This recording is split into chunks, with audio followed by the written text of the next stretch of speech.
क्या कारण है कि हम फसल में भरपूर खाद देते हैं, भरपूर पानी देते हैं, जुताई-गुड़ाई भी करते हैं, लेकिन फसल की उतनी पैदावार नहीं होती?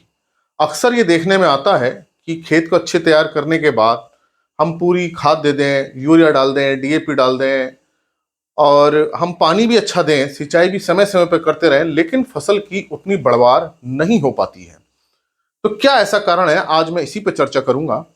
तो आप इस पूरी मेरी इस चर्चा को सुनेंगे तो आपको उन कारणों का पता चलेगा और फिर आप उन कारणों को दूर करके फसल की अच्छी उपज ले सकते हैं। देखिए, किसी भी फसल की जो बढ़वार है सबसे पहले उसकी जड़ों पर निर्भर करती है कि इसकी जड़ें कितनी बढ़ती हैं, क्योंकि जड़ें ही जमीन से पानी लेती हैं और पोषक तत्वों को लेती हैं और ये पानी और पोषक तत्वों को पत्तियों तक पहुंचाती हैं और फिर ये पत्तियां प्रकाश संश्लेषण की क्रिया करके अपना भोजन बनाती हैं, जिससे पौधे की लंबाई बढ़ती है और पत्तियां निकलती हैं, कल्ले निकलते हैं, बालियां निकलती हैं, दानों की उपज बढ़ती है। तो पहला तो यह है कि जड़ों का विकास अच्छा होना चाहिए और इन जड़ों के विकास के लिए ही हम पोषक तत्व देते हैं, पानी देते हैं, लेकिन फिर भी जड़ें नहीं बढ़ पाती हैं। चूंकि हम पौधे को ऊपर से देख रहे हैं और जड़ें जमीन के अंदर हैं, तो जड़ें हमें नजर नहीं आती हैं। अगर हम पौधे को पूरा निकालें जड़ सहित, तब हमें पता चलेगा कि जड़ों का विकास नहीं हो पा रहा है, जड़ें उतनी नहीं बढ़ पा रही जितना बढ़ना चाहिए। तो जो सबसे पहला कारण जो आता है पौधों की वृद्धि रुकने का, वो होता है जड़ों का कम वृद्धि होना, उनका विकास रुकना। अब ये ऐसा कैसे होता है, इसको मैं एक चित्र के माध्यम से आपको बताता हूं कि मान लीजिए ये एक पौधा है और ये इसकी जड़ें बढ़ रही हैं, ये इसकी पूरी पत्तियां निकल रही हैं, पौधा इस तरह से बढ़ता जा रहा है और जड़ें इधर भी बढ़ती हैं और नीचे भी जाती हैं और यहां से पोषक तत्वों को लेती हैं। तो यहां से जितने भी नमी है या जो हमने खाद डाली है, ये पूरा पौधा उसको लेता है और ये लेकर के ये सब पत्तियों तक पहुंचाता है और पत्तियां अपना काम करना शुरू कर देती हैं, पौधों का विकास होता है, एक सामान्य प्रक्रिया है। अब मान लीजिए एक दूसरी स्थिति है, यहां पे जो है हम जमीन के नीचे 15-20 सेंटीमीटर पे कोई ठोस परत बन जाए, जिससे चाहे वो क्ले की हो चाहे वो सीमेंट की हो, तो जड़ें जो आएंगी वो यहां पे आकर के रुक जाएंगी, तो जड़ें यूं फैलना शुरू कर देंगी। अब पौधा जो है छोटा रह जाएगा, तो कोई ठोस परत आ जाए, सॉलिड कोई चीज नीचे आ जाए या कोई कठोर परत आए, तो ये जड़ें नहीं बढ़ पाएंगी, नीचे नहीं जाएंगी, साइड साइड में फैलेंगी। जब साइड साइड में फैलेंगी तो नीचे तक नहीं जा पाएंगी और जैसे ही जड़ें रुकेंगी पौधे का विकास रुक जाएगा। तो अब आप चाहे इसमें कितना पानी दे दीजिए, आप पानी देंगे तो पानी नीचे तक नहीं जाएगा, पानी इसी के अंदर भरा रहेगा, यहीं भरा रहेगा। अब जब पानी भरा रहेगा जड़ों क्षेत्र में, ऊपर से तो आपने पानी दे दिया, जड़ क्षेत्र में पानी आ गया, हवा निकल गई, तो जड़ें तो और नुकसान हो गया पानी देने से। तो हम तो ये सोच रहे थे कि सिंचाई देने से जड़ें अच्छी बनेंगी, लेकिन सिंचाई देने से और नुकसान हुआ। क्यों? क्योंकि पानी नीचे तक नहीं जा पा रहा है और इसको पूरा पानी भर देगा, हवा निकल गई, वायु निकल गई, ऑक्सीजन निकल गई और जड़ों को ऑक्सीजन चाहिए, हवा चाहिए, तो जड़ों को नुकसान हो गया। तो ये जड़ों की वृद्धि और रुक गई। तो इसका मतलब यह है कि हमको इस परत को तोड़ना होगा, जिसे हम क्ले पैन या हार्ड पैन अंग्रेजी में कहते हैं। उससे क्या होगा, ये जड़ें फिर नीचे तक जाएंगी, पानी भी नीचे तक सिंचाई का पूरा जाएगा, जो जड़ें फैलेंगी तो पूरे पोषक तत्वों को लेंगी। तो पहला आप ये देखिए कि कहीं हमारे खेत के अंदर 15-20 सेंटीमीटर पर, 8-10 इंच पर कहीं ऐसा तो नहीं कि कोई कठोर परत बन गई है, तो आप उसके लिए गहरी जुताई कीजिए, सबसॉइलिंग कर सकते हैं, चिजलिंग कर सकते हैं।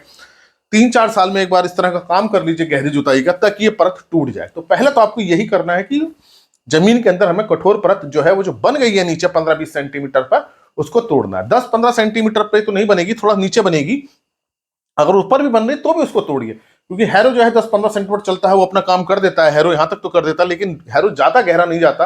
तो जिन खेतों में हम बार बार हैरो करते हैं, तो उन खेतों में यह समस्या आ जाती है कि ऊपर की 10-15 सेंटीमीटर तक तो मिट्टी भुरभुरी बना देता है, लेकिन नीचे की कठोर हो जाती है। तो अब लगातार आप हैरो प्रयोग कर रहे हैं, तो उसमें गहरी जुताई भी कीजिए, उसमें मिट्टी पलटने वाले हल से भी कीजिए, ताकि नीचे की कठोर परत टूट जाए। तो पहला तो ये आपको ये है, तभी भरपूर फसल आपको मिलेगी, नहीं तो आप खाद पानी देते रहिए, उसका कोई फर्क नहीं आएगा। पहला तो ये हुआ। दूसरा कारण यह है कि कोई भी फसल है, चाहे कोई भी पौधा है, चाहे घास है, चाहे पेड़ है, चाहे फूल के पौधे हैं, चाहे सब्जी है, कोई भी पौधा है, उसको 17 पोषक तत्व चाहिए। इनके बिना ये अपना जीवन चक्र पूरा नहीं कर सकता और ये 17 पोषक तत्व अपना अलग अलग काम करते हैं और ये काम जड़ को बनाने में, पत्तियां बनाने में, दाने बनाने में, हर तरह से प्रयोग होता है। और इन 17 पोषक तत्व में 3 तत्व ऐसे हैं जिनकी बहुत ज्यादा जरूरत होती है। वो 3 तत्व कौन कौन से हैं? नाइट्रोजन जिसे हम N लिखते हैं, फास्फोरस जिसे हम P लिखते हैं, पोटेशियम जिसे हम K लिखते हैं अंग्रेजी में, वो है।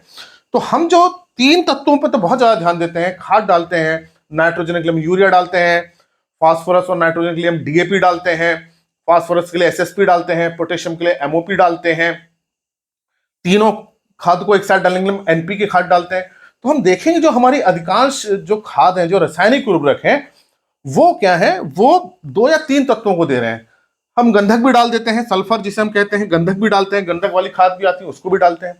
लेकिन जो दूसरे तत्व हैं, जैसे आयरन है, और जैसे कॉपर है, मैग्नीज है, इस पे हम ध्यान नहीं देते। जिंक भी हम कभी कभी डालते हैं, जिंक की भी बहुत कमी आती है। बोरोन को भी हम बहुत कम डालते हैं।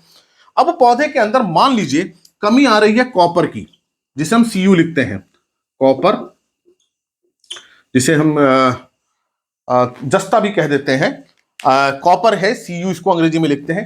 अब हम डाल रहे हैं इसमें क्या? यूरिया। यूरिया में क्या है? नाइट्रोजन, तो इसकी पूर्ति नहीं करेगा। हम डाल रहे हैं MOP, MOP में क्या है? पोटेशियम या क्लोराइड है, वो इसकी पूर्ति नहीं करेगा। पौधे को चाहिए कॉपर, तो हमें कॉपर वाली खाद डालनी पड़ेगी। तो कॉपर सल्फेट डालें या चिलेटेड कॉपर डालें, तभी इसका काम बनेगा। तो समस्या यह आ जाती है कि तत्व की कमी कोई और है, डाल हम कुछ और रहे हैं।